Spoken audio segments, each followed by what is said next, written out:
Hey everyone, welcome to Chess on the Brain. It is a nice rainy day here in July in Washington, D.C. And I was been playing a lot of Chess 960 recently, so just wanted to play some more and explain the strategy behind it. So let's go ahead and create a game. Apparently it's still not listing me on Lead Chess when I'm streaming, but I'm not sure what's up with that. Okay, let's do 5 and 5, so we get a little more time to talk about the games. And looks like we're good to go here. Okay, so let's see if we get someone to accept. Looks like someone wants 1.5. That's a bit too short. Ideally 3 and 3 or 5 and 5. So I'm at 2090 now on Chess 960. So I want to break through 21. Ideally I'd like to get to 2200 pretty soon on that. So let's try and climb up and explain along the way. Okay.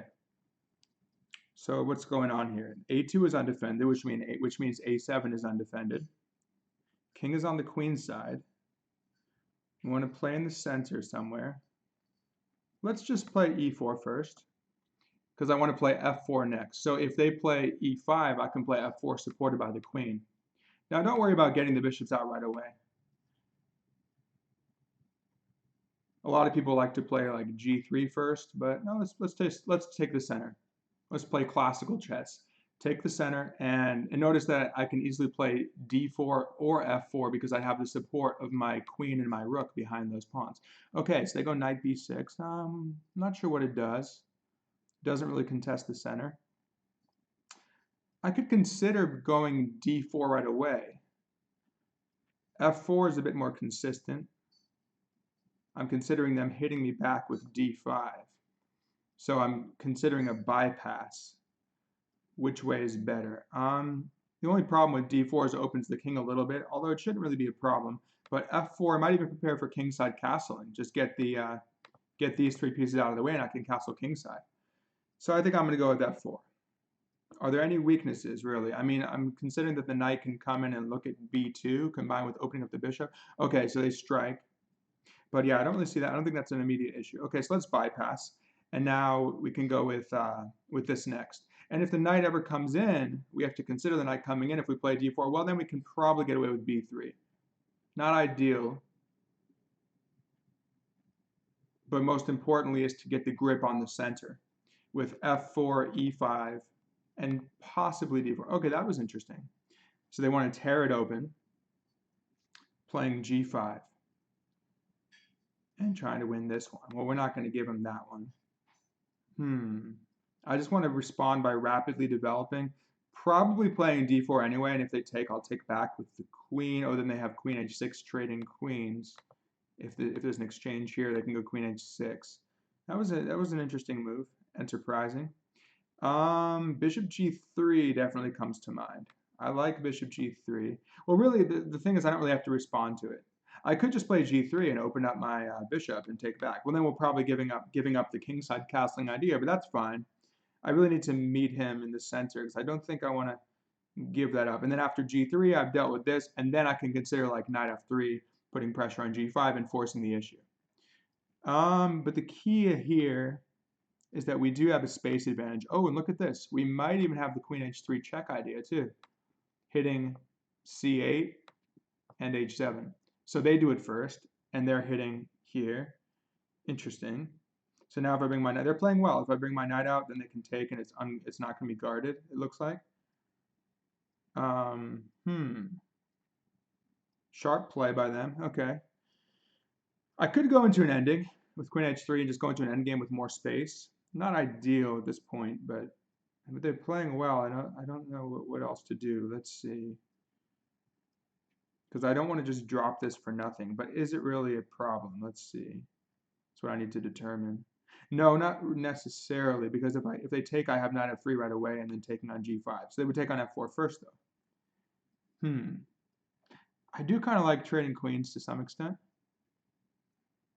And then I immediately put the issue. Let's play the endgame, yeah. Because I don't really feel like I got too much out of the opening, but I still have a little bit of a space advantage in the center, and I think I can do fine in the endgame. So we'll do that if they want to take it. If they take, then I'm immediately hitting the pawn. And I don't really mind if they push, because then I'll either go knight g5 or I'll bring my knight. I would either go knight g5 there or back to f2, hitting counterattacking on the pawn, and then I just keep developing rapidly. I'll probably have bishop f2 coming, knight, and then the knight will get out somehow, and maybe going, as I mentioned, going back to f2 and castling kingside, which is going to go from c1 to g1, going to swing across the board, which is always fun in chess 960. So you have the pretty much regular castling. You end up going to the regular place where you would castle. Okay, so they're forcing the issue on me. So now I take. Well, okay, they're playing a almost a gambit. Okay, I don't see anything else but to take at this point. Now, I could take on g5, but that looks a bit risky. I think I might get away with it, because if I take on g5 and they go knight g4, oh, then they're hitting this and this. No, it doesn't. They're going to get the pawn back anyway, and I would be disrupting my center. Probably I'm better off going knight f3 now, and then trying to get to g5. So now again, I'm the one. So it's this tension. It's who is pressing the other one more. If they take and I take, okay, I keep my center. They could use that f5 for the knight possibly. But I do get knight g5 at any time I want, hitting these two pawns. So I might pick up a free pawn. We'll see.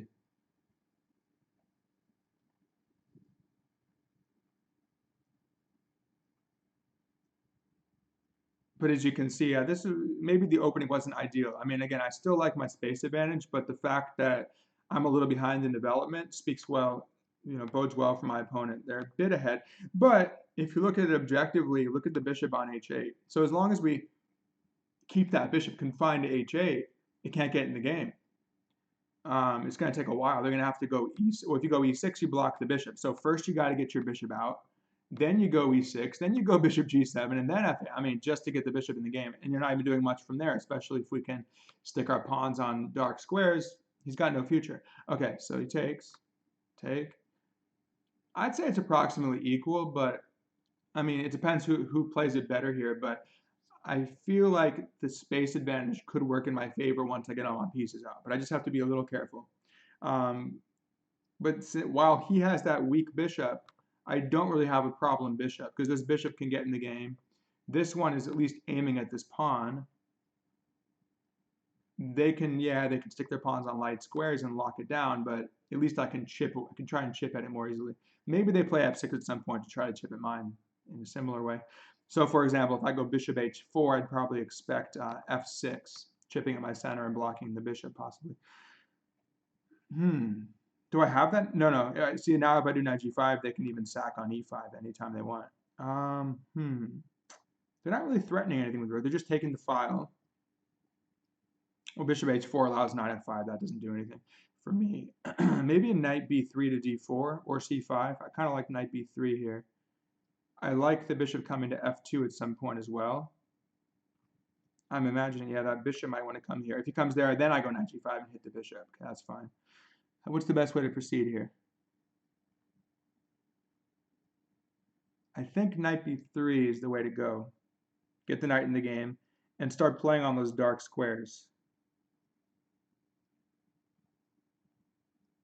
Keep an eye out for his prospects. I don't see much for Zhu Paris.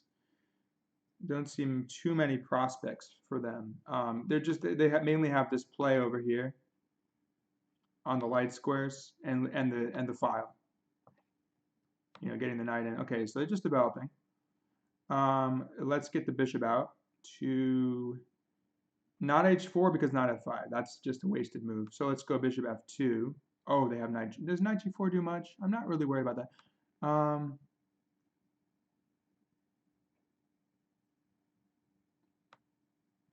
No, knight g4 doesn't do anything. Then I'll go maybe bishop h4 if they go knight g4. It's just not a permanent home for the knight.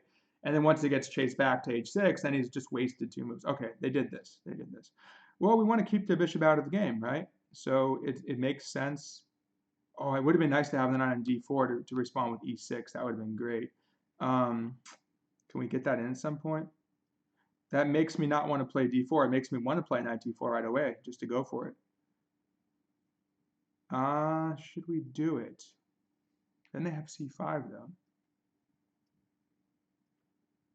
I may have to go for... No, let's do this. How about this? Do I want to take back with the F pawn or the D pawn? How about this? Let's secure this, and I can maybe even take back the knight. Not ideal because I would leave F4 stranded, but I also get off of that pin if the bishop comes in. I don't want to be pinned. Though we'll see. I might have to castle queenside. Get that rook there anyway. Hmm.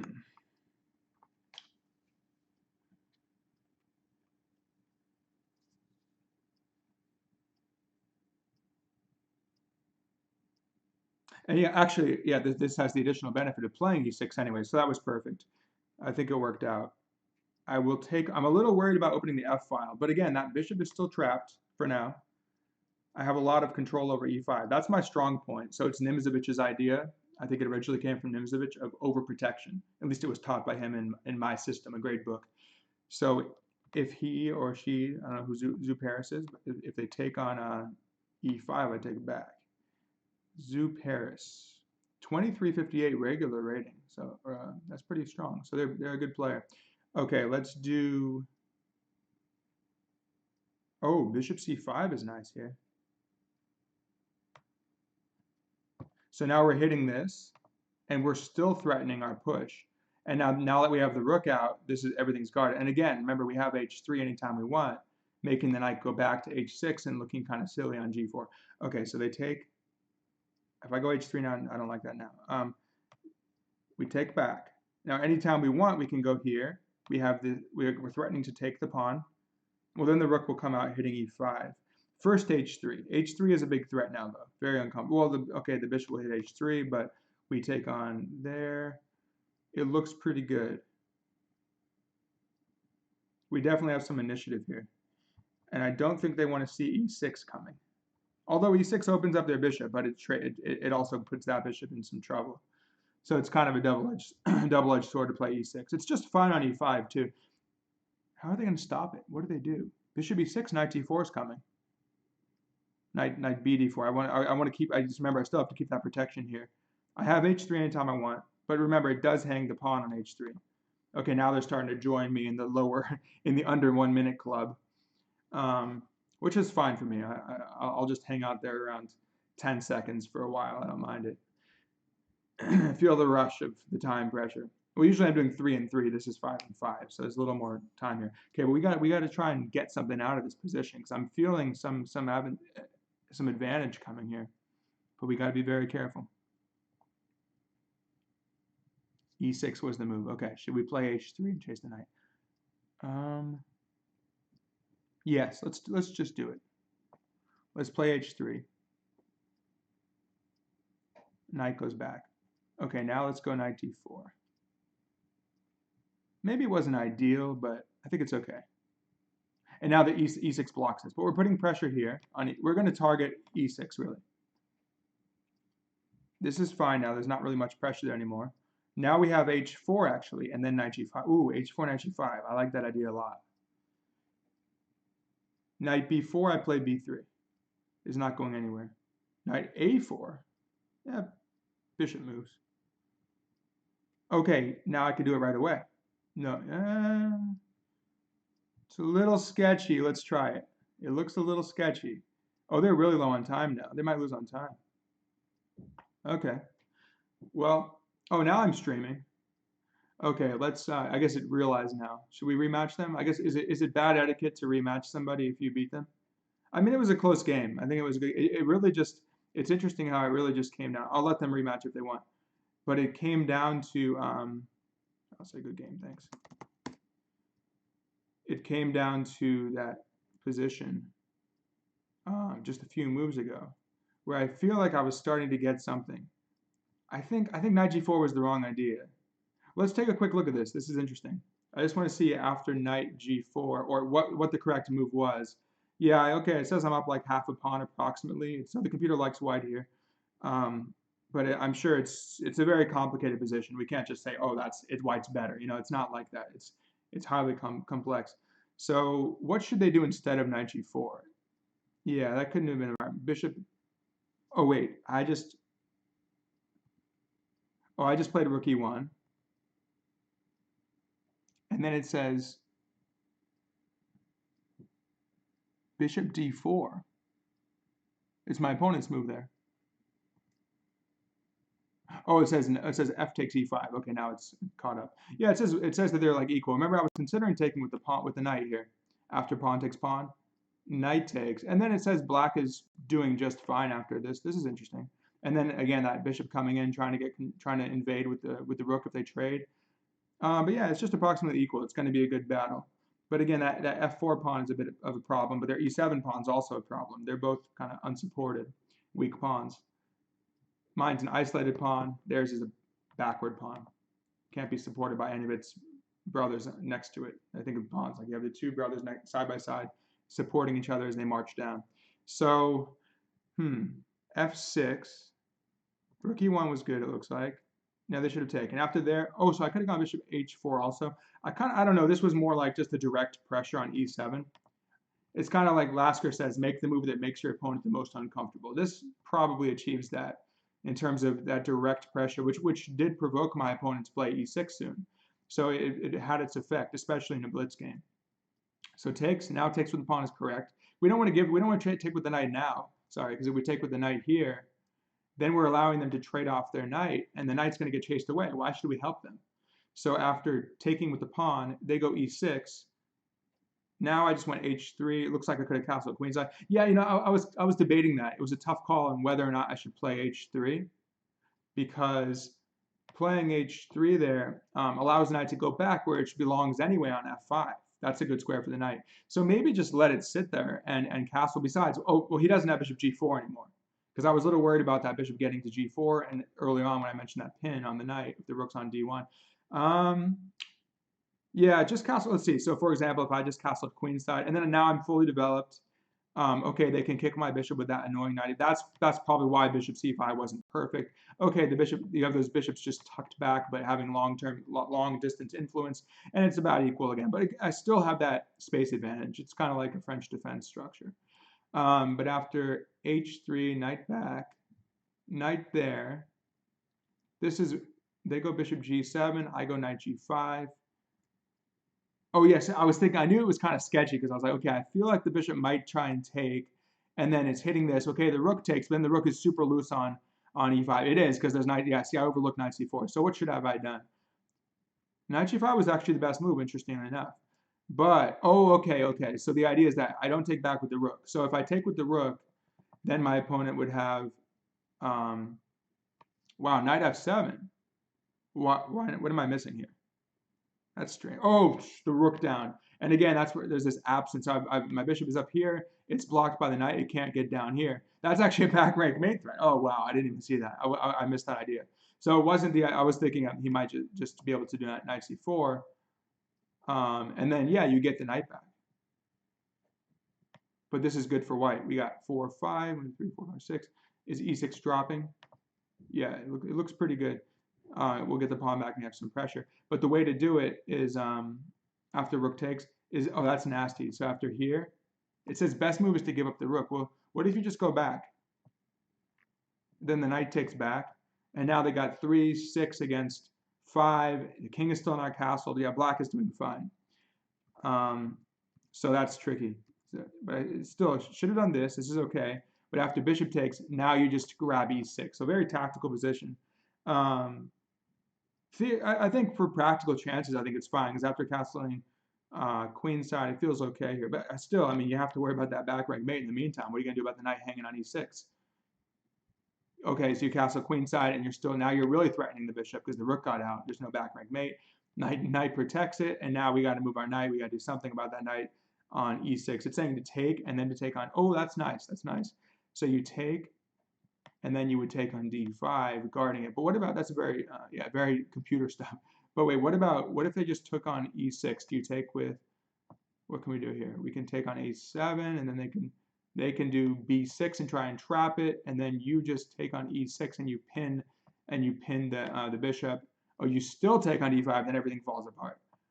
So what are we getting here? After rook e7, we could, oh, interesting, because you have to watch out for that check and trade rooks. So it's saying you simply go pawn d4. Well, this is getting super tactical. Let's see. Well, for the moment, we got 4 or 5 pawns for 3 pawns, two bishops for a knight and a bishop. But this game, I mean, it's very hard to play this position because knowing that in that Fischer game against Spassky where he traps his own bishop, maybe it's not quite as bad as that game before Fischer pulled ahead when he was nervous, made that mistake early on. Wait, d4 bishop. Yeah, this is very much a computer line, but let's just to get an idea of what could happen here. Rook takes e1. Rook takes e1. Rook g7. Guardian. What are we gonna do about our bishop on e7?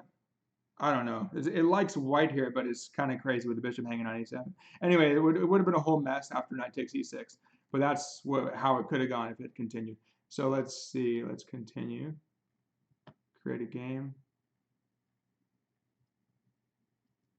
5 and 5. So, okay, we're at 2095. So if we get another win, we should pass 2100.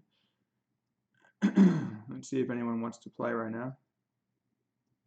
And I think, let me see, this whole streaming on Chess, I was having a problem with it last time, but let's see. Streamer manager. On my page, El Tenedor, which is the fork in Spanish. Am I streaming? It doesn't, I thought it would say you're live or something. Oh, okay, it has something there. Yeah, it looks like it realizes that it's happening. And is it listed? So we got all streamers. And let's see. Oh, I'm live there. Okay, we got 4 streamers on Chess. So let's try and get another chess 960. Otherwise, sometimes I'll just mix it up with some regular blitz games. So we do 5 and 5. No one else is offering those games. I try to play a little bit of the anti-chess or take-me chess. That's pretty fun. I still you have to kind of reverse your logic. It's good challenge. I think every single variant helps your chess game in different ways. It's good to think differently, get outside the box. One of the greatest benefits of chess 960, I think, is just that you're having to deal with these kind of weird positions. Oftentimes pieces look kind of tied up, and you have to just take this novel position and make it work. Coordinate your pieces, seek harmony in your position, and that's something that players often have a difficult time doing once they get out of the book. In chess 960, you're out of the book on move 1, which is cool. Yeah, it's hard enough knowing all the theory for the regular chess position. Knowing it for 960 different positions would be colossal. So it's more like the principles that you play by. Okay, we got another game. So we're playing against Jesus Mario. Okay. Let's see. Anything hanging? A2's hanging again. Meaning their A7's hanging. That's always important to know. It's like any weakness in their position or your position. Let's just start with e4. Let's do e4 again. This time we open the bishop and the queen. So similar to regular e4. It's not that difficult. Okay, so we have like almost a Sicilian now. Maybe we'll play a b3 Sicilian. So it's funny how you see these transpositions occurring. Let's see. f4 seems natural. I just tend to like e4 and f4. Kind of like this Grand Prix sort of thing. I won't play because I don't like all the theory around it in a regular chess game. I probably would if I played e4. So this is hanging. So queen a5 could hit that, but I don't really care about that. I could play b3 immediately. If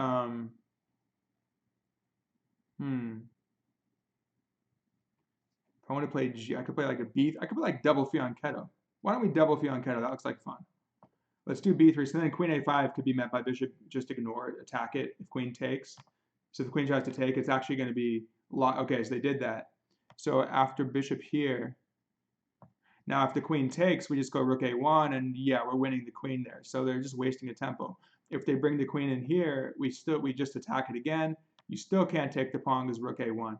So it's basically walking into a trap. And okay, they kind of helped us there. I think they weren't familiar, maybe weren't too familiar. Well, it says question mark around their ratings. So they just probably started chess 960 and are kind of getting a hang of it. But yeah, be careful about those taboo pawns on a2 and h2. Often taboo.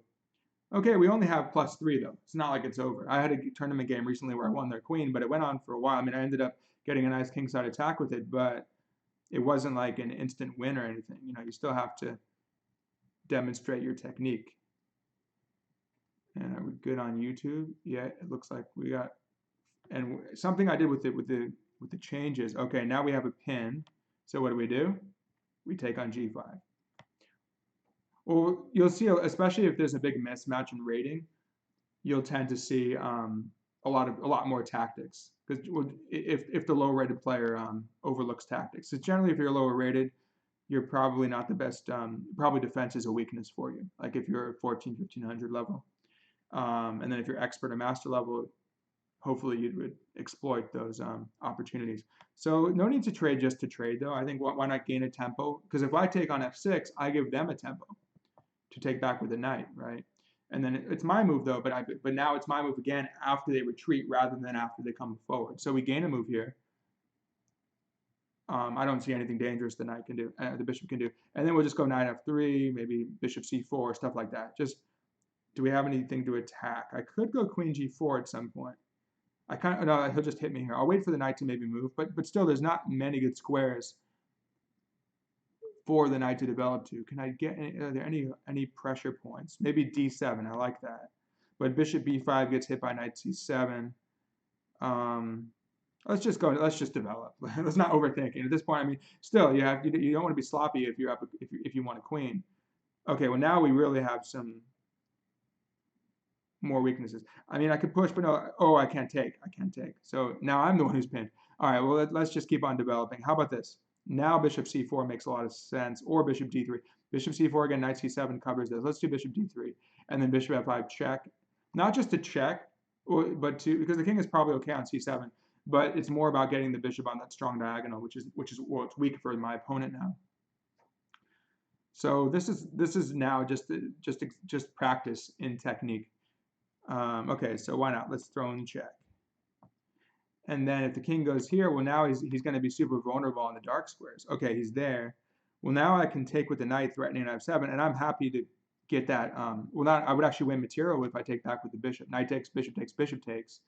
If my bishop has the last say on e5, now he hits b8, whoops, b8 and h8. So knight takes e5 is definitely tempting here. Is there any, always, whenever you see, like last, again, you got to love those Lasker quotes. When you see a good move, look for a better move. Just memorize all of Lasker's quotes, and they'll probably help you in your games. Okay, so that it happened like I wanted it to, where I get these awesome bishops in the center. Can't hope for much better bishops than that, working next to each other, attacking both directions, covering like half the entire board, and then we pick up the rook. So now it's completely now it's completely over. Now it's just a matter of finding the mate, basically. Let's see. Well, he's trying to get my bishop stuck back there. He can't really attack the bishop though. Why don't we just get the knight in? I'll probably just, yeah, the king is fine on c1, or you can go to b2. Let's come here. Oh, they want to take back? Okay. Oops. Oh, sorry. Oop. I was going to give you a take back, but oh, sorry, I didn't see in time. All right, let's play again. So do we gain any points? Maybe 1 point. So we still have 4 points to go to get to 2100 again. Let's see. I never quite hit 22 in Fischer Random. I was like, when I was first starting the site, I was like 23 something blitz. So now I'm like back into 2200s again after I tanked one really bad. I think it was like over a series of weeks and just tanked. It's hard to gain points. It's easy to lose points. It's more like, yeah, I just kind of have to feel the flow. Right now I'm feeling the flow. I had a bad tournament in Philadelphia. If you've seen any of my stuff, I talked about it, where I had this awful tournament in Philadelphia, Philadelphia International, just before the World Open, a little bit of a smaller tournament. Just kind of wasn't, I was getting good positions, but wasn't executing. And then I've won the last 11 out of 12 rated games I've played, like mostly rapid games, and then one master I played in the DC Chess League. Okay, so how should we handle this?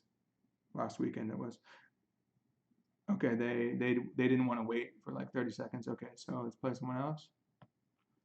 You gotta, hey, I mean, even the first move is important. You want to make sure that you have a structure that you want based on what they do, based on the needs of the original setup. You can't just go like willy-nilly and just play like, well, I'll just move a central pawn, but it depends on the position. But really just follow the classical chess concepts. Control the center, get your pieces out actively, and look for weaknesses to attack. And keep your own position solid. That's really what it comes down to. So, who else? Are there any 960 games being played right now? I'd have to go back. What, like from here? You can watch. So watch. I guess that'd be Lee Chess TV. I don't see it. You'll see a notification if someone accepts. So you can click on Chess 960, and we have a 2100 playing a bunch of games. Oh wow, that's just brutal, man. Come on, 32 games against one against a 1700. Pick on someone your own size, man. I mean, okay, beat him once or twice. You know, maybe it's instructive. Play a few games against him, but come on, 34 games. Just go play someone else. Just go play someone else already. Because then they gain like what? If you well, okay, they are taking on risk though, because they can gain a couple points each game. But if they lose one game, I mean, they'll lose like 50 points. So okay, then basically all that effort. I mean, I guess they just want to. That was the only person that was playing right now because there's just not a lot of Chess 960 players, it seems, at the moment. At 3 p.m., I think every day they do tournaments for for Fischer Random. I want to play in a live tournament one day. I think that would be fun. It's just I really love regular chess, but there's something special about Chess 960. Let's see, 21-21 was to play 3 and 2. Okay, why don't we just play like the same thing, 5 and 5, but with I'll do one standard. Okay. That should be easier to get a game on a standard than a 960. Okay, we got a game. So we are playing an 1800. Let's see, what opening will I play? Okay, so you can see that I'm streaming. So they know I'm talking about them. I'm talking about the game. Well, okay, hopefully it'll be something useful will come out this game. Maybe they'll can find the stream now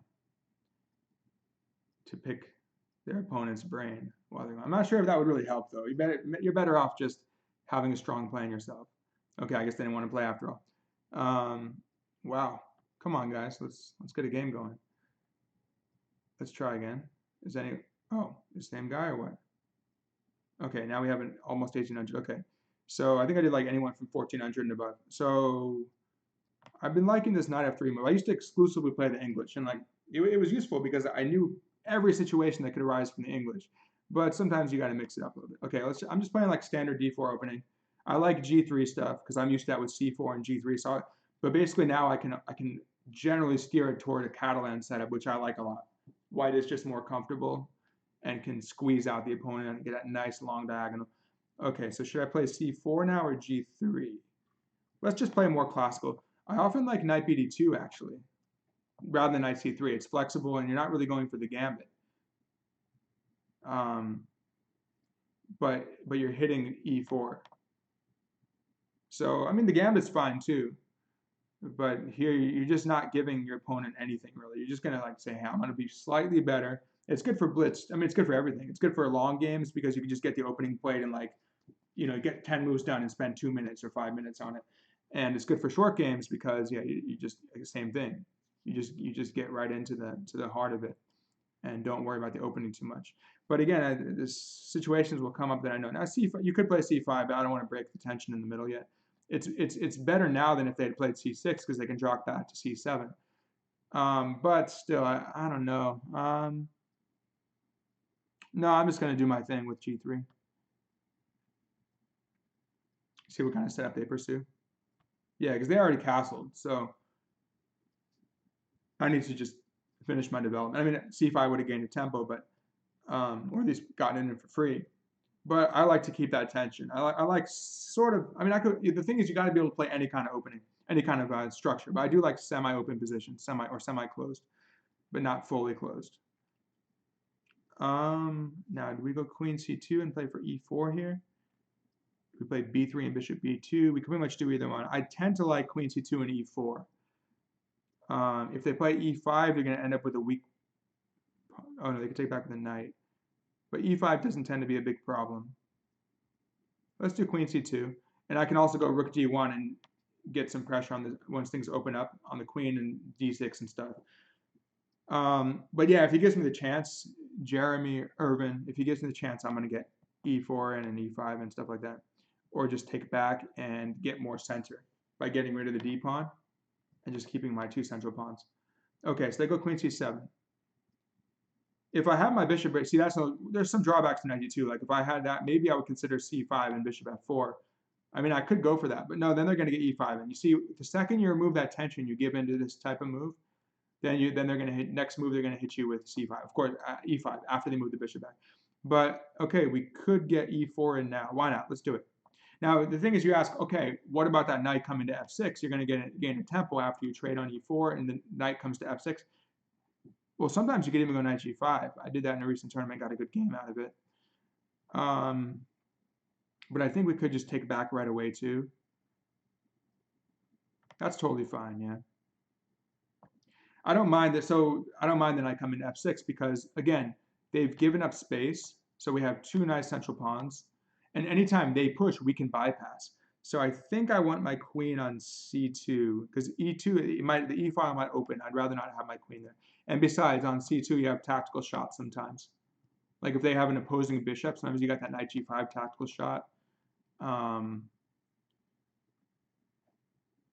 But again, so I'm just playing for like a slight edge. But now I actually might go c5. This is a little different. And if they go c5 themselves, okay, fine, we may deal with that. But then we're going to trade these two pawns, and we're going to get the queenside majority of 3 against 2. So again, we'd have something to work with. But now the reason I like c5 is because we clamp it down. We're going to clamp down the position mainly to play against that weak bishop on c8. I could just play a normal move. You always have to consider the alternative. The alternative is like, I don't know, I could do bishop g. Bishop g5 is actually just fine. That's interesting. But c5 is definitely tempting. c5 now, mostly to shut this down, make that bishop really hard to get into the game. So we go bishop c5, then we gain f4 with the tempo now that knight's out of the way.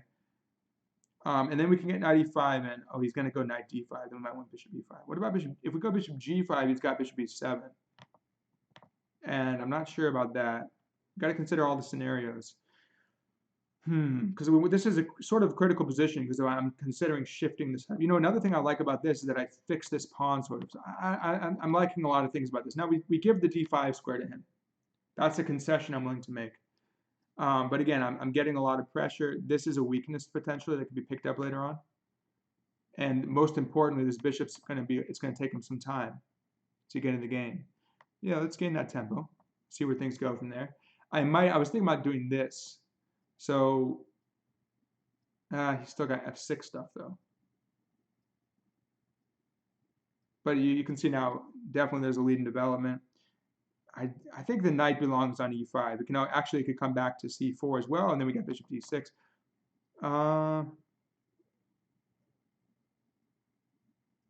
Yeah, I mean, I may end up just having to move it back, but you know, I gained a tempo, he gains a tempo. Oh, then I kind of made a mistake there.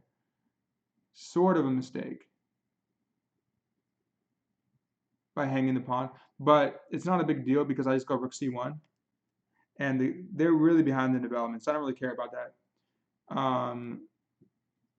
Yeah, they're just, I don't know what they're going to do about that. Actually, yeah, even if I realized I was doing it, I would probably still do it.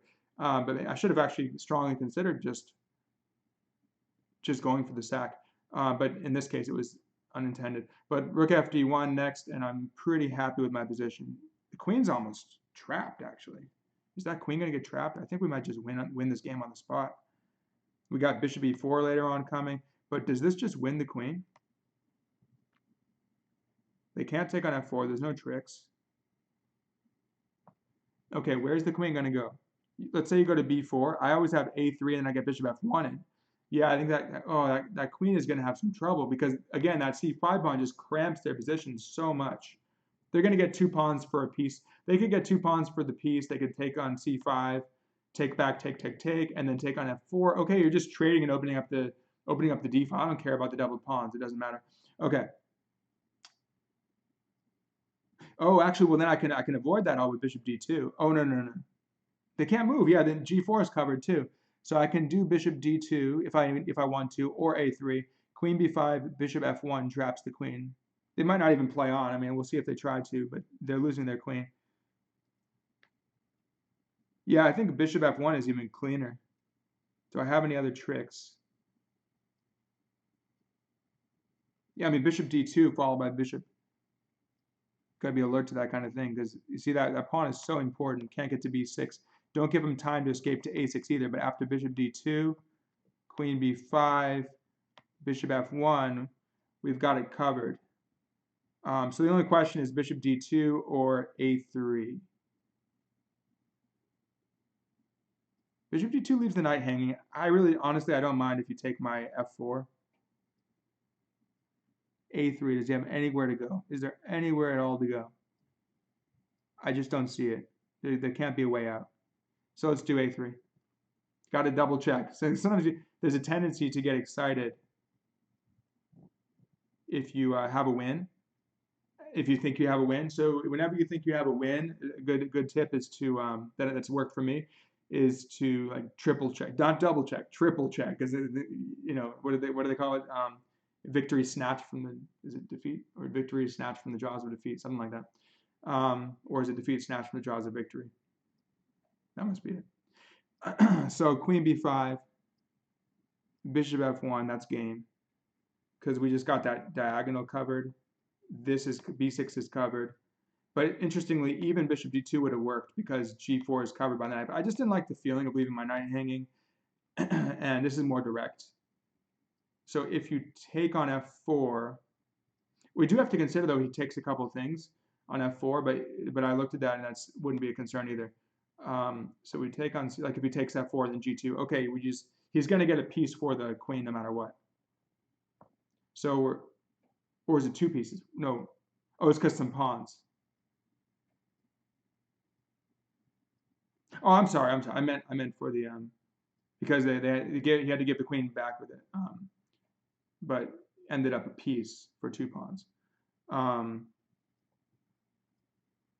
the point is that either the queen gets lost or the piece gets lost. Okay, now they hit this. So in this case, do I want them to really take on f4? Well, if I take on d5, then the pawn takes. If they take here, oh no, then I have two things hanging.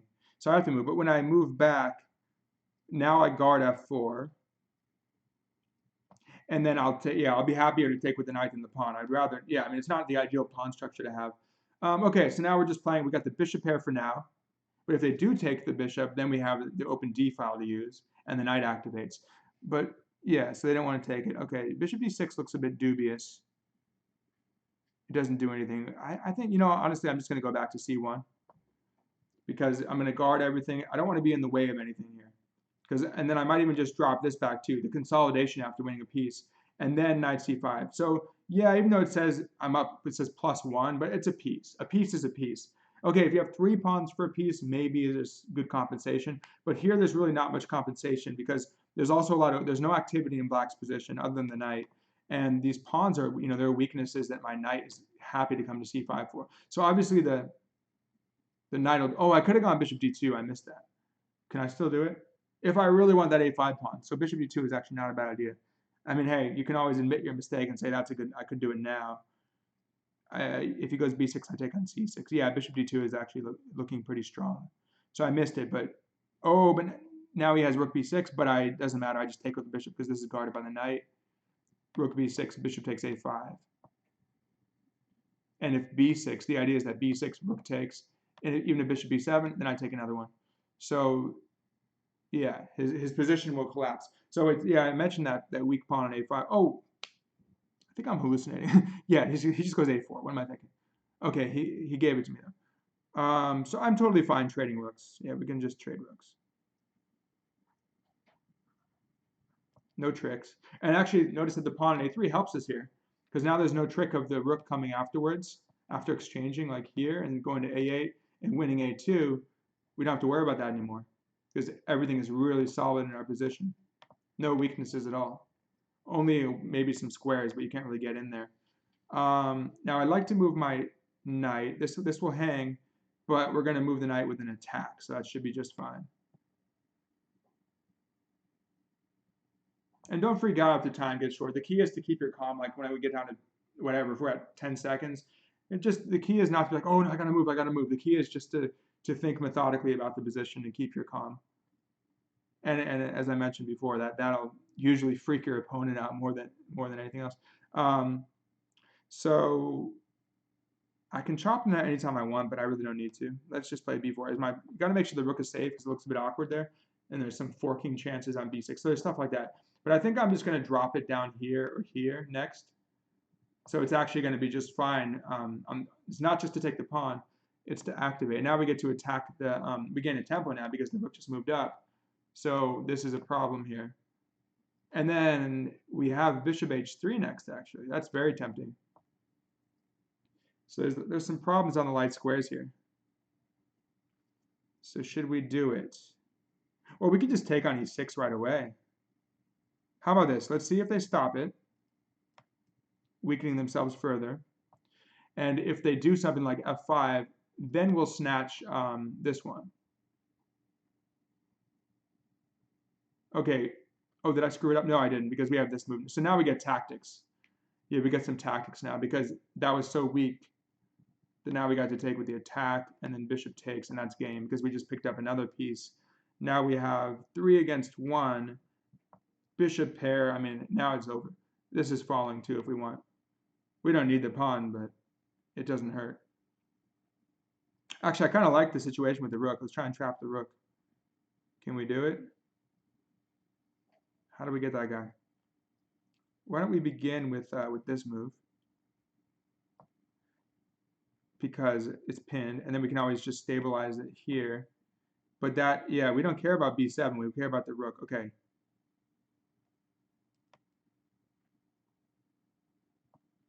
So now we can go back to d3. I might even just liquidate. But no, that rook is in trouble. That rook is in serious trouble. Bishop d3 is coming. Or at least win another exchange.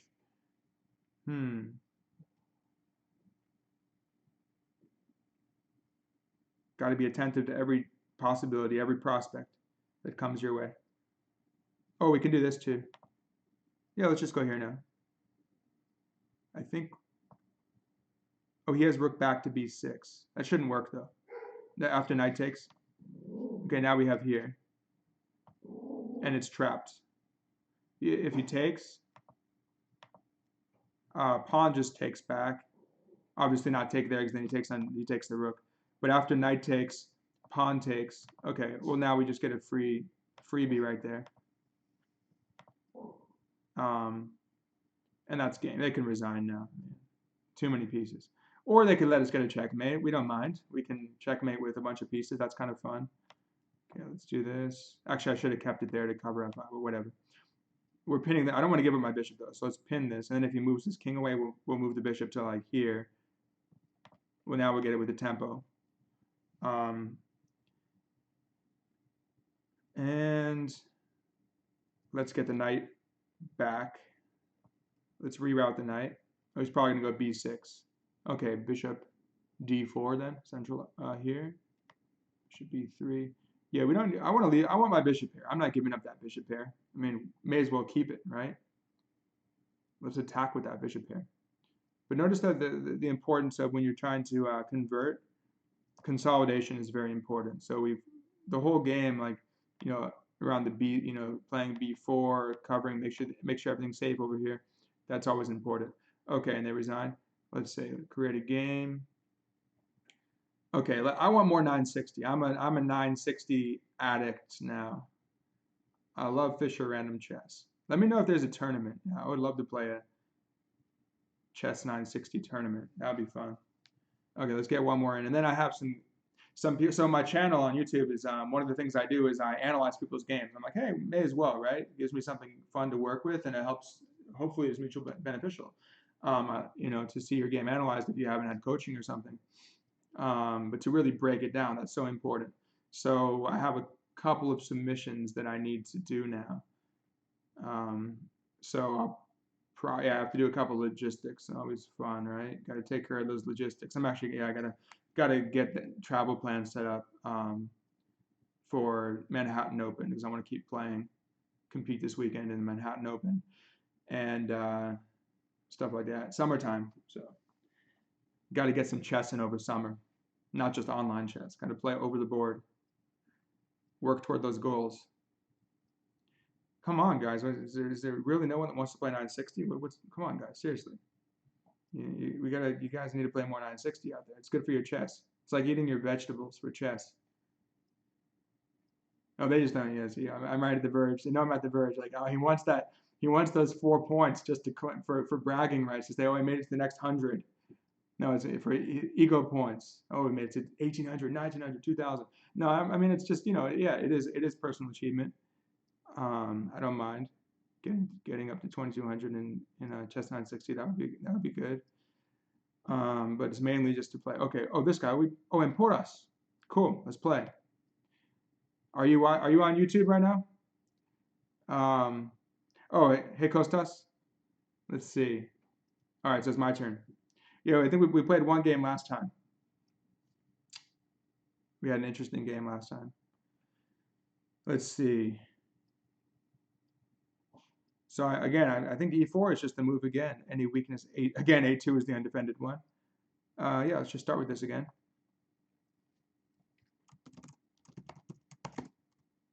Nice guy. Kostas. Well, I don't care if you're watching or not. If you want to watch while we're playing, listen to to my thoughts on our game, that's fine. And I got my dog right here, hanging out. He's hanging out here. Okay, let's see.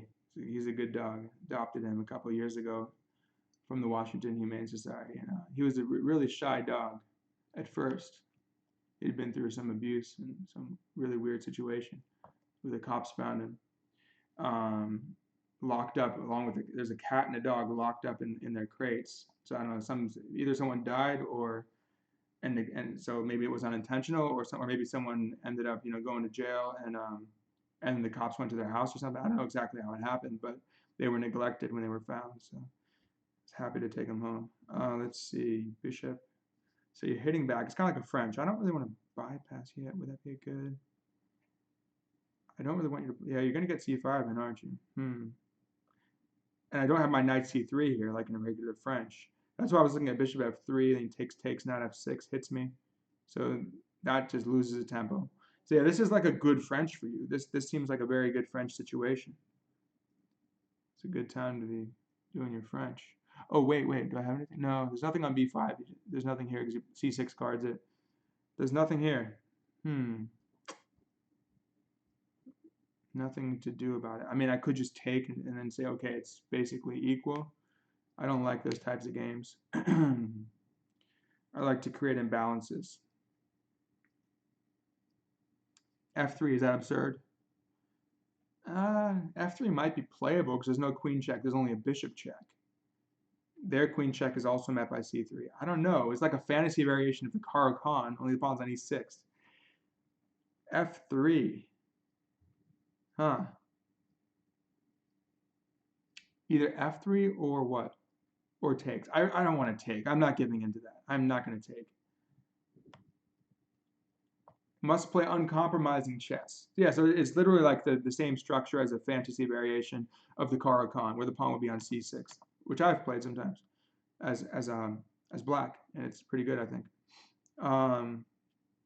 It's more to throw black off if they don't know the line, but I don't mind it. Okay, we need to finish the development here. So he's not putting immediate pressure. I would like to grab that square. Yeah, I would like to make it harder to achieve. Do we play bishop e3? Well, I can just take it right away anyway. But maybe let's do this. I feel like given that I've played this, f3 and weakened the dark squares, I may as well cover. Usually the bishop is a nice piece that covers those dark squares, and you'll see like in a dragon or any of what they would call the English attack, the Rausser attack, the Yugoslav attack, whatever it's called. Oh, that's a good move. That's a good move. Okay, I see what you're doing there. You want to go to c4 now, like in a Sicilian, where the knight harasses the bishop. Okay, what if we do bishop e2 then? I'm just playing like, it's almost like similar to in the classical Sicilian. See, of course, its structure is different, but I'm just trying to relate it to something, because you're on your own in 960, so all you can do is rely on comparisons and your own independent thinking, and of course the pattern recognition, which is a comparison to something you've learned before. That's what chess is. It's like engineering, whatever you're talking about. You got your theory, and you got to apply your theory.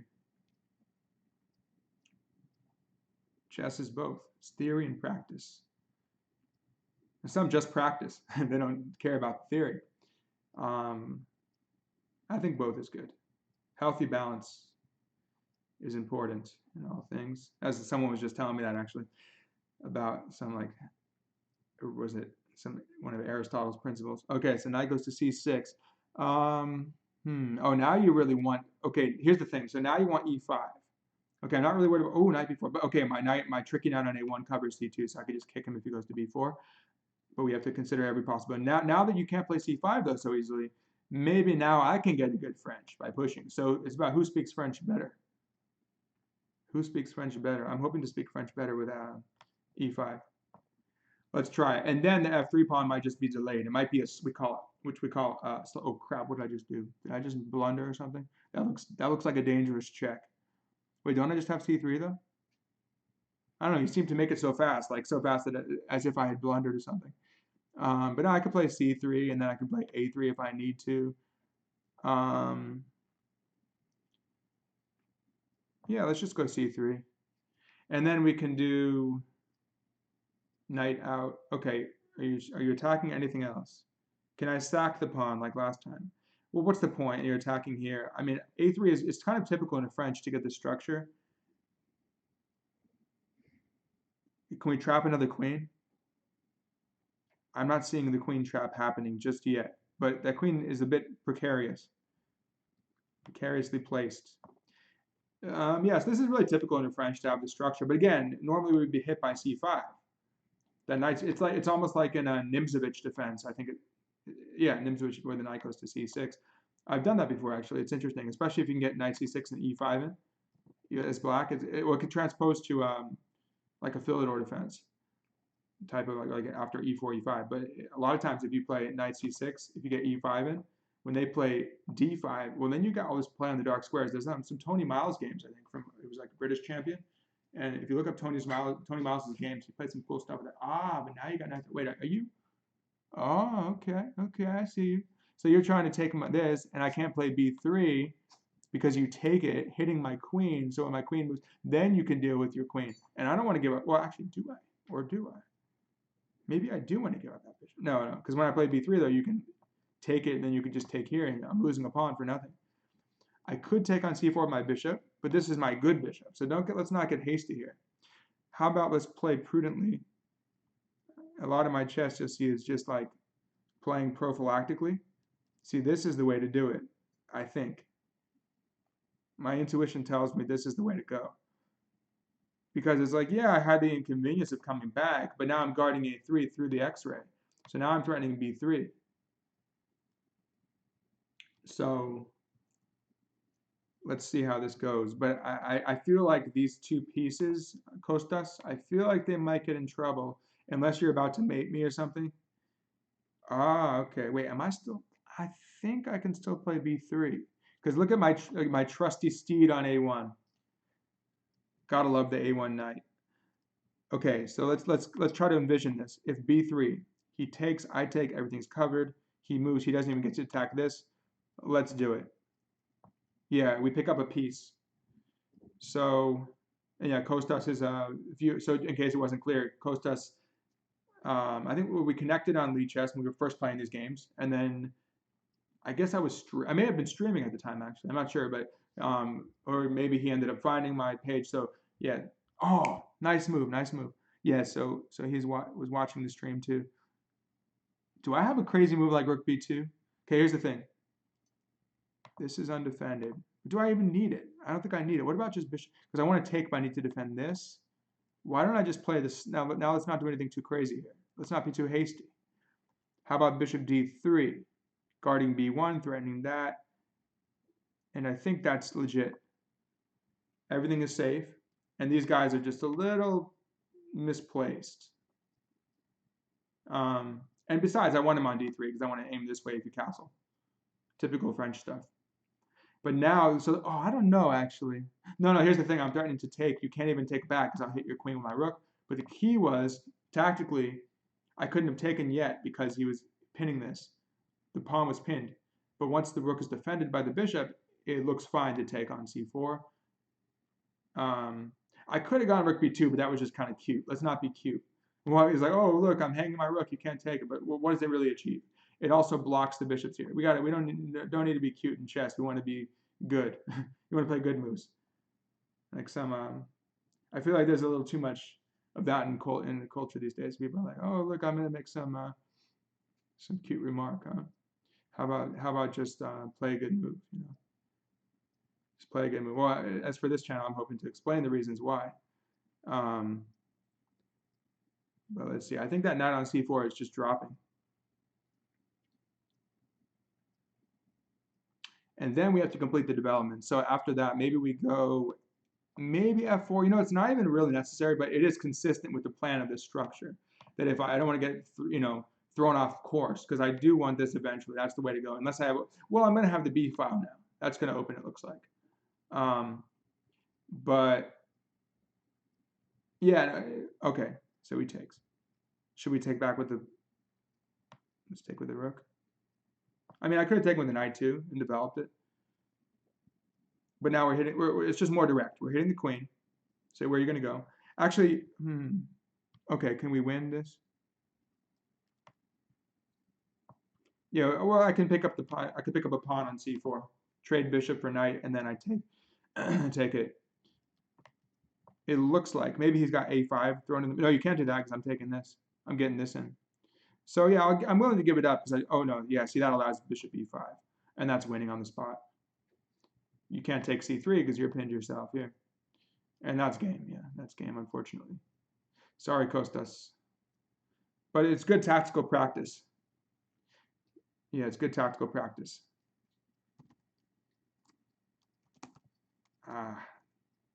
There's yeah, those pieces on the are you listening now to this event streaming thing? Oh, okay, now you're on the live stream. So let's chat about it for a second or a minute. Let's see. Yeah, so let's see, how could you have avoided this? Well, again, I think really what you needed to do was to play c5. As I mentioned, sometimes this Nimzovich stuff, sometimes it works, but people play c5 in the French for a reason. That's the way to go. That's the way to play the French. And you are basically playing a French structure after this. That's why I played it after this, because I felt like that was a favorable transposition into a French after e5. That's why we went from like that the fantasy French rather than the fantasy Caro-Kann. Yeah, I don't think queen b4 check was the way to go. I think your pieces just kind of got like smothered over there with the pieces, and I'm really solid here. After a3, it's a lot of solidity on the queen side, and you got to hack away at this somehow. Well, first of all, finish your development, castle one way or the other, maybe just castle king side, or sorry, queen side. I'll definitely build up a pretty strong king side attack here, or maybe even f4. I can even shove my h pawn, things like that.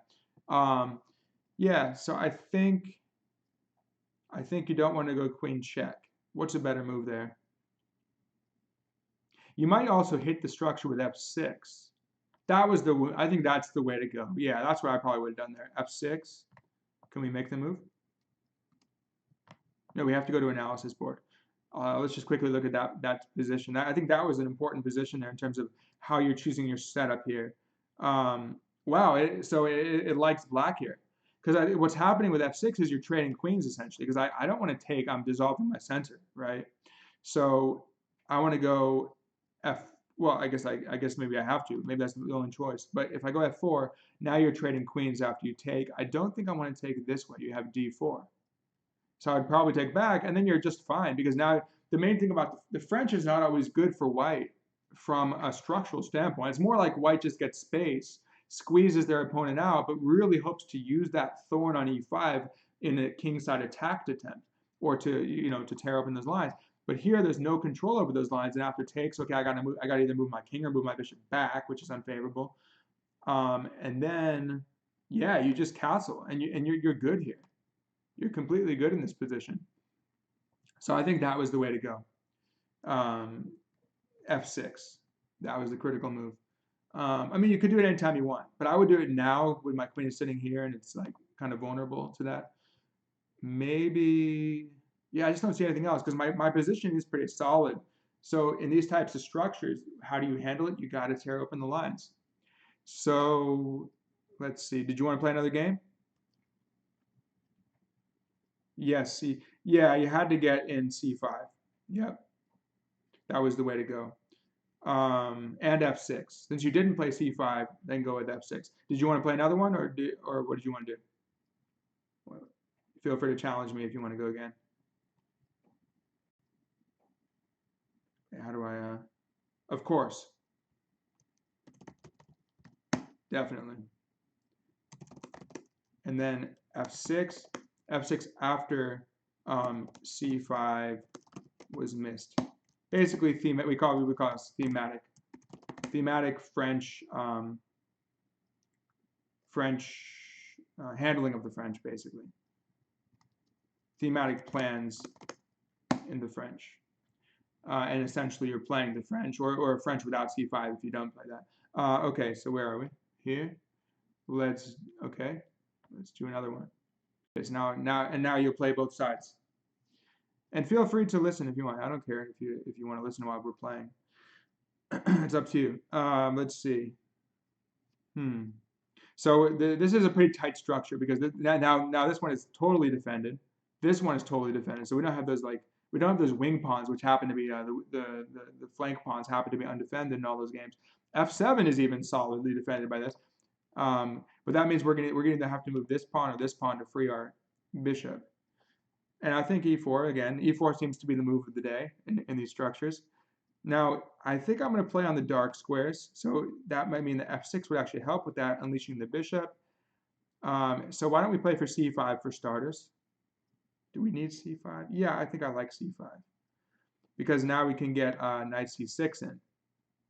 Bishop e5 in some cases, maybe, no, not g5.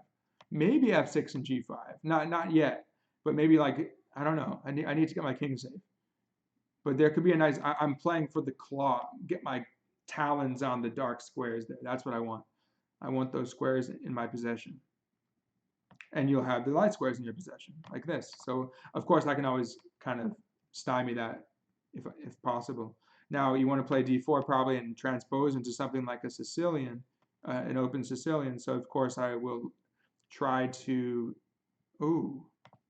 not facilitate that. You got this now hitting that. Oh, tricky. You're going to get it in, aren't you?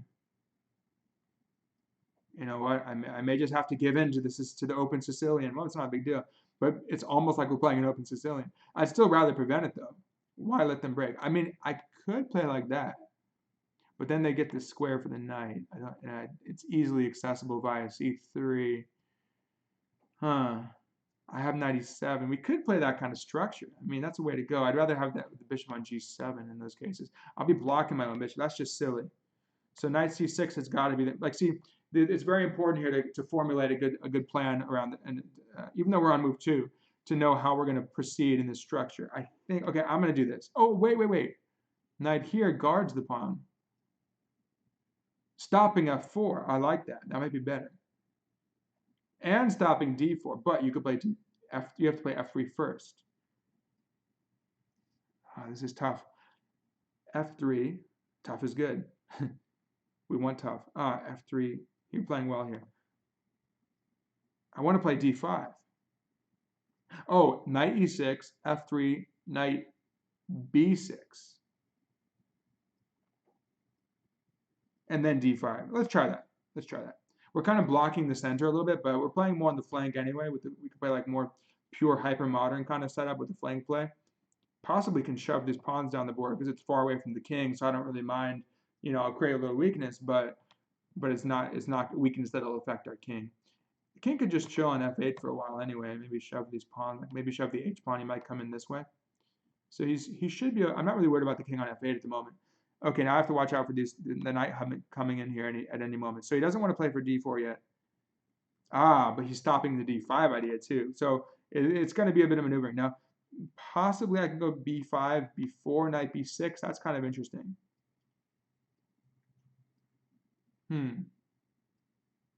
But notice that it's very important that it's dark square control because I don't want to let him get this. That's what I like is whites. I'm like, why am I going to give you what I like to play?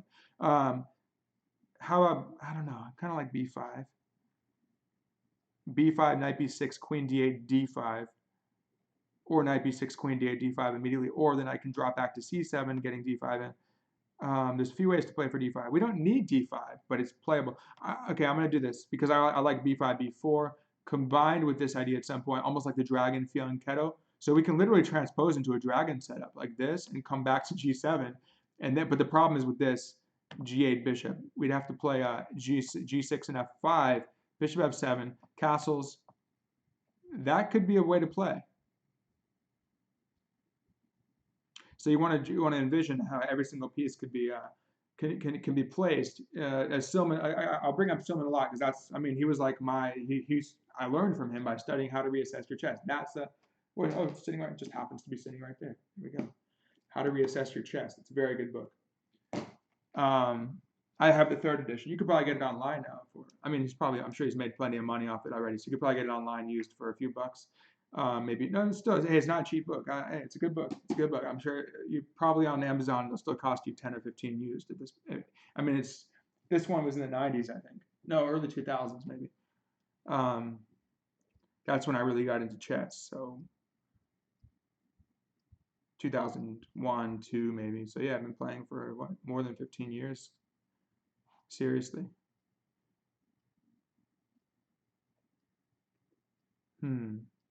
So now Emporas or Kostas is gonna I saw you're from of course from Greece. I would like to visit someday. How are things going in Greece these days? Yeah, it's such a beautiful country. So much history. Such a deep history. I really enjoy India too for that reason. I'm actually going to go to Ethiopia next year. It'd be fun to play chess in Ethiopia too. I hear the chess scene there is pretty big. Okay, so G3. That's a good move too. I'm going to play F4. Now you're provoking me to play. You know I want to play G4 because I want those dark squares. I'm not going to compromise on that. But if I play G5, you got H4. I got H6. No, you're taking and you're going to get that hanging rook. So G5, H4 is an adequate response. I don't even have a bypass. I can't even bypass you with G4. Why is it going? I don't know why it's going away. That's weird. Must have pressed the wrong button. So yeah, G5, H4 is quite good for you. And it just opens my king anyway. It looks silly. Why am I going to weaken my king at the moment when I'm not ready for it? Okay, so it looks like I have to give in. See, this is where I want E5 in. This is where oh, wait a second. You've weakened F3. That was the drawback. Okay, we see a drawback. We must exploit. Exploitation mode. Exploit your opponent's weaknesses. Knight G5 seems like the way to do that. Is that could be winning a pawn actually. It looks like that's the way. That's the move for sure. Let's not think too long because we're at a minute. No, wait. What am I thinking? I was hallucinating again. I thought that I had a fork because the king would it's the king's castle on G1. But still, that's something because hey, my position's pretty solid, so I'm fine to just take that pawn and then play like D5 or just bring in the other knight and protect it, or play like E6 and D5 and secure it, or just retreat it. But I'll take that free pawn if I can get it. Unfortunately, this is not that scary. So this is what we would call it. Coming into F3 is sort of a ghost. That's how we call it, ghost. This is the real threat. Even if I take and you do some discovery on the knight, like I would consider C4, okay, I go back to E6, I'm covering this, you take, I take, I think I'm good. And now you weaken D4. So we need to look at all these possibilities. Now, I don't know. I'm feeling good here because now you've weakened a lot. Now, I'd be a little more afraid if you had these two pawns solidly here, but I'm chopping that guy. Maybe he had to. Yeah, maybe. Because F3 wasn't possible. No, that's where I think you could have played D3. I think you could have played D3 to secure it because, again, F3 was not the end of the world. I could come in if I really want, but you just move your queen over. Not giving me D2, but let's just take. Because there's no bishop G2 or anything, so I'm not worried about this. This is not, usually this will be really weak, not to mention I have knight B6, but usually be really weak. So, but there's nothing that can get quickly to the diagonal. So practically speaking, it's fine. Theoretically speaking, yeah, there are some weaknesses in here on the light squares for me. The knight is a weakness. He's hanging. So of course I'm uncomfortable about that. But I took a risk. That was a sort of, I compromised in terms of like I'm loose a little bit. I'm a little bit behind the development, but I've got some queenside play. I've got a pawn for now. And maybe we're playing provocatively. See, I would like to see him play c4. That would be fine for me, because then I go back. Actually, no, maybe I even go knight here. Then he really could take it though. Okay, so he did it. So we tried to anticipate his moves, and he did that. But again, if I come this way, then he could really take. I can sack the pawn, but it's not worth it. It's just not worth it. Oh, but then he does have bishop e4. Oh crap. Okay, I gotta think about this. Should we just sack it? You know what? I'm gonna play like Bononi style. I'm gonna sack it. This came up last time too. But so basically, I'm not actually winning the pawn outright, but positionally it's really nice for me because I'm getting d5 in now. So I get the center. I'm actually attacking it right away. And not only that, but if you play a4, I go a6. Yeah, this is exactly what happened one of the games last time. And I'm ramming this pawn down if I want to. Maybe we could be the ones to exploit the diagonal with his h1 rook. Unfortunately, my bishop is not in the game. But if I can, okay, so he's giving it to me. And then now I can take this, or I can go, yeah, I think this is good for probably okay, I'm going to guess evaluation's like +1 for black, maybe a little more. I mean, in terms of value, or value is even more for black, the value of the position, plus there's an extra pawn. But there's a lot of problems because there's a strong center, this is hanging, this diagonal might come under fire. I just need to complete my development, really. Maybe I'll just leave these guys here for now and just quickly get maybe these guys, I'll focus on them. And the king is almost like castled here. At some point, I would probably like to activate the knight. Maybe, okay, that was a good move.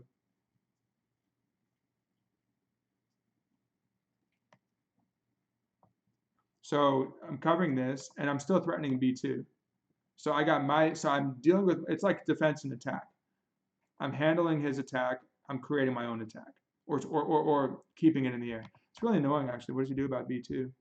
Actually, you know what I kind of like? I kind of like e5 now.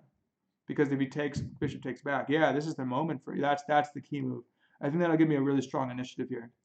Intuitively, it just feels good. Because you definitely don't want to take that. And if you do, but otherwise e4 is coming, which is really annoying. So that deals with any threats that he has here, while rolling a nice center at him. So Kostas, keep your time up. This is what I do for a living, playing with a few seconds left. But maybe you don't do it as much as me. We'll see. Maybe you're getting used to it too. But keep your time on the clock. See, I go against my own advice, right? I'm going against my own advice. I need that bishop out. Should we just push? Why not? Because this is still guarded by the knight. Strong initiative with those pawns. My development, that bishop, so annoying. What do I do about the bishop?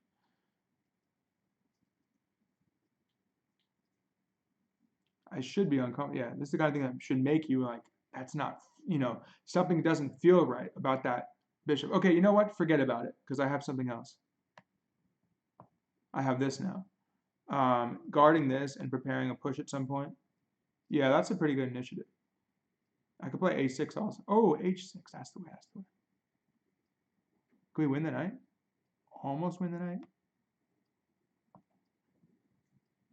I probably could have pushed also. This is the way. That's the way. Yeah, this is all demolished now. Yep. He made me work for this though. He's not giving it. He's not giving anything. He's not cutting any slack. No, I'm not getting it. I'm not getting it. Okay. Let's go back. So we're trying to still work on that diagonal. Oh, I'm short on battery already. Wasn't even that long. Okay, let's try this. Should we just trade queens? Oh crap! I messed it up. Okay. We'll just go here. I missed that. But this pawn's pretty dangerous. Yeah, I missed that because the knight guards. Okay. Oh no.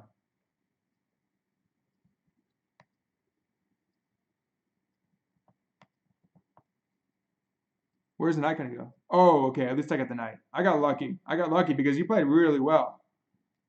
I'm not getting the knight. He's not giving me anything, man. You're not giving me anything. Yeah, good improvement. Good improvement. Because this game I can feel you're playing much stronger. You're not cutting me any slack. You're not giving any because you made the tactical error last game, and this time you're not doing it. You're like, nope, not having it this time. Okay, that might have been a slight tactical error though, because now you got this pin, but you have rook d1. Yeah, yeah, yeah. Okay, hold on. Let's do this. Oh, yeah, we get that guy. We get that guy. Okay, I think I might have enough now. I think I might be winning now. But man, you did not give that up easy. You were keeping everything super tight that game. But now I want to take this too. So next move, if I get the chance, I'll take on e4 because the pin on the bishop. I'll take the queen and win a rook for them. Okay, we can do it. So now the tactics finally happened. Like the position exploded all of a sudden. Okay, this guy never really made it in the game, in the middle game anyway. Because now we're nearing an end. We're about to play an end game basically. Okay, what is going on? What is going on? Should we just take? I mean, that seems reasonable enough.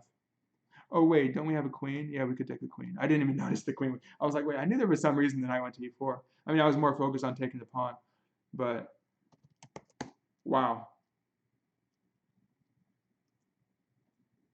So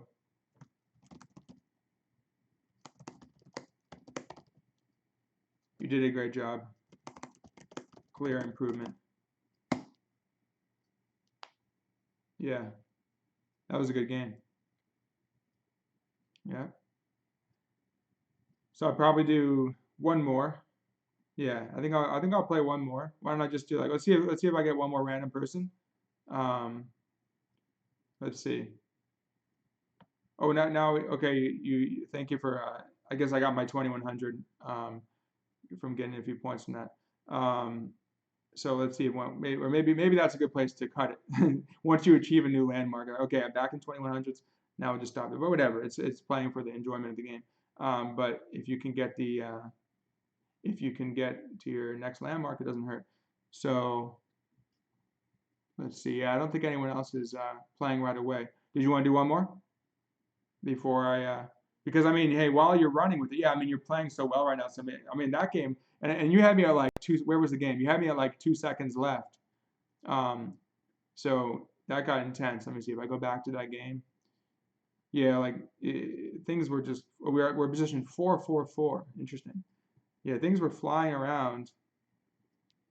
So okay, I'm gonna flip it just because I'm used to seeing it, so I can think about how I was analyzing it. But yeah, this got crazy. So I made that mistake. It looks like of pushing. It looks like it wasn't. Oh, okay, it still likes black here, but maybe it was. I must have had something stronger here.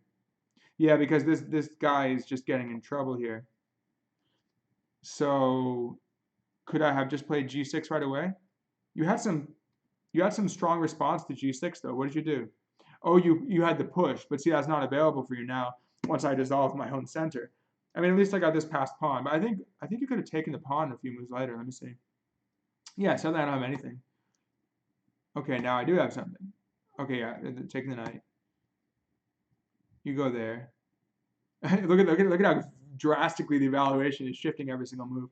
So yeah, I take the knight. You free the knight because now you create that square on e3 to go to.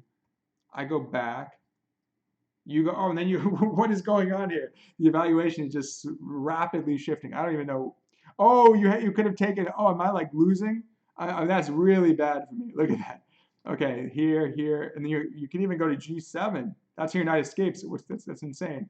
The knight escapes there, and then you take the pawn back, and now you're the one munching all my pawns. And then I take your pawn. What? I could take the pawn because then your bishop hangs with check. Oh wait, then you're supposed to go queen c. It looks like they want queen c3. It wants queen c3. I don't know. That's just insane. So we had this tactical kind of melee. Is that the way to say it? This skirmish just before. But I think yeah, this is good for me here for sure. After queen d5, black should be very good here. I'm up like what? I think a pawn, 3, 4, 5. But the more I don't even care about the pawns. The most important thing is just the center is massive, and the king is precariously placed on g2. Yeah, that was a bit of a mistake. But I for some reason, I hallucinated. I've hallucinated like 3 times today. What's going on? think that's when you know to stop. Okay, let's do one more game. Are you? Yeah, I was just wanted to look at the rest, but we can play one more if you want. So challenge you. Um, challenge to a game. Is it the same one? Is it going to do? It should do 5 and 5 already, I think. Oh no, it's going to do 3 and 3. Let's do. How about let's do 4 and. How about 4 and 4? Because we were just on position 444. Are you still on there? It looks like it. Yeah. Let's get one more in if you want. Unless you just wanted to take a break. Yeah, but oh, he said. I didn't play awesome moves. I played some but thank you, but I played some messy moves. But I don't know. It's just I think that's just it's part of it is when you play so much chess. I think part of it's just intuition. Like a lot of times your mind just kind of tells you what move to make when you're freaking when you rather than freaking out when you're like when you have 2 seconds left. I think your mind just makes the moves for you sometimes, rather than consciously doing it. So you can serve it like that's what you're pretty much doing in a bullet game. You're just like going on instincts. That's pretty much what I do. But I'm also anticipating. So when if I'm playing sharp, even if I'm down to like 3 or 5 seconds, I'm thinking about okay, what can my opponent do? What are their options? And I'm anticipating that. So I may only need 1 or 2 seconds. But you kept on throwing stuff at me, so I wasn't ready for that. And that's why I was down to like 2 or 1 second at one point. That was intense. Okay, should we play e4 again? Why don't we mix this one up? Let's see. No, I think e4 again is good. Maybe d4. Let's play d4 this time. We're going to play a d4 opening. Because you can imagine it could actually become like a Queen's Gambit structure. Maybe with e4. But of course, if I get the chance, I'll just play this.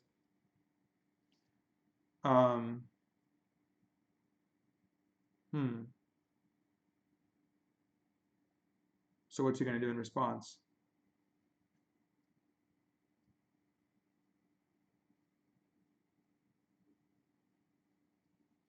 Now, again, like I don't always need the bishops to come out right away if they're in the corner, just like the queen. The queen's in the corner, she'll come out in time, but more important is the center. I mean, by playing e4, I wouldn't have blocked her, but either way, I wanted those pawns in the middle. So I could play like a Queen's Gambit, c4 right away. Would that work? No, there's too much influence on b5, especially with the rook on b8. Queen's Gambit structure might work well. I mean, the actual Gambit might work well for you. Sometimes I like to do knight here first, attacking, and then c4 to guard it. And I can fianchetto. I can play like a Catalan, which might work well against the queen. Yeah, so I kind of like that. I do want to play e4 though. So if I play knight c3, I can play for e4. Can you gain any immediate influence over e4 with b6? Yes, you can. So I kind of want, I don't know, it's tough. It's a tough call.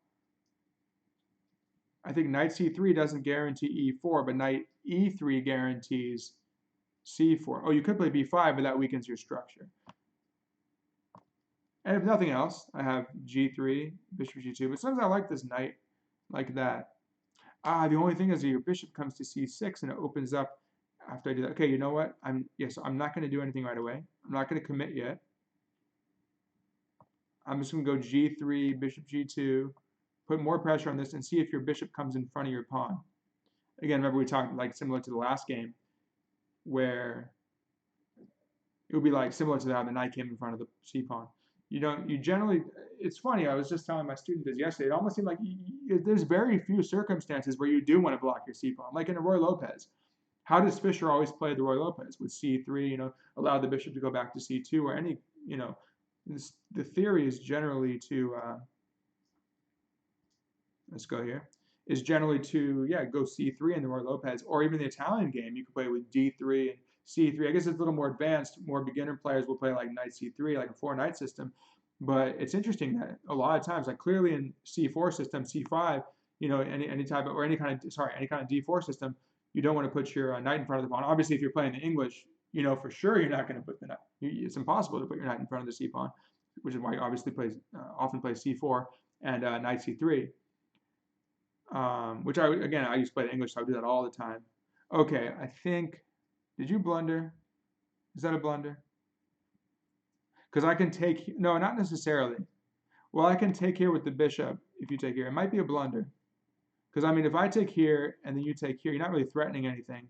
Because my knight guards that noble steed guarding from in unexpected ways guarding your pawns. This one guards e2, this one guards c2. So we see this connection among our knights and our pawns.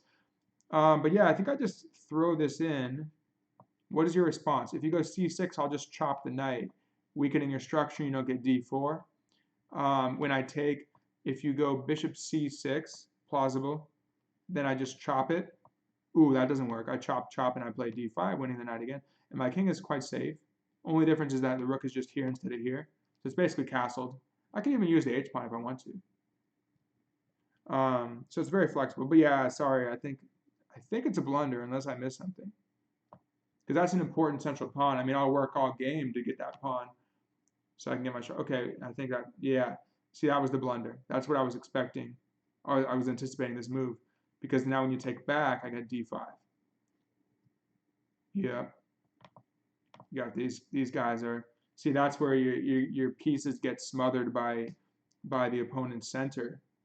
And again, I'm covering c2, so there's no risk, no tricks that you have that I have to worry about with counterplay. And there's no, like, and the rook is guarded too, so if you go back, I don't have to worry about anything on this I don't have to worry about anything on this diagonal, given that the rook is guarded by the king. So yeah, I mean, I like your pieces. See, the pieces are well placed. The unfortunate aspect of it is just is the fact that the center, once it dissolves, is tough. Yeah, so I don't know. I mean, I guess you would have had to go. I think your placement of the knight in front of the pawn didn't quite work there. Well, I mean, obviously, if I put an attack on here. So if I attack that, just play e6. Yeah, just go e6. And then you can get c5 in all day long. Nothing's going to stop you from playing c5. So I would just play. It's almost like an orthodox defense of the Queen's Gambit. I would go e6, bishop e7, castle your king, c5, and then get your bishop c6 in. Figure out what to do with this knight. Maybe just knight c6 and bishop to d7, something like that. You have a lot of flexibility there, but the key idea is that you want your pawns on d5 and c5 if you're Kostas, if you're hearing the analysis there. Yeah, maybe. Because, well, you said I'm a little bit tired. That makes sense. And it's probably pretty late over there, too. Okay. A piece down. Yeah, that would be a lot of advantage. But yeah, this is what you may have wanted to do. Unfortunately, after there, it's just, well, what's the best option there? I think, yeah, it's difficult because if you had gone c6, like I said, I was going to go, I was going to take, c6. I was going to take on e6, take back, creating these double pawns like that. Oh, and besides, my computer's running out. So I guess it's time for both of us to take a break. But after it takes back, now I have that really weak e5 square. e6 is weak. You can envision the knight quickly going here and here. You can play for b3, c4, bishop c3, castles, and everything is good.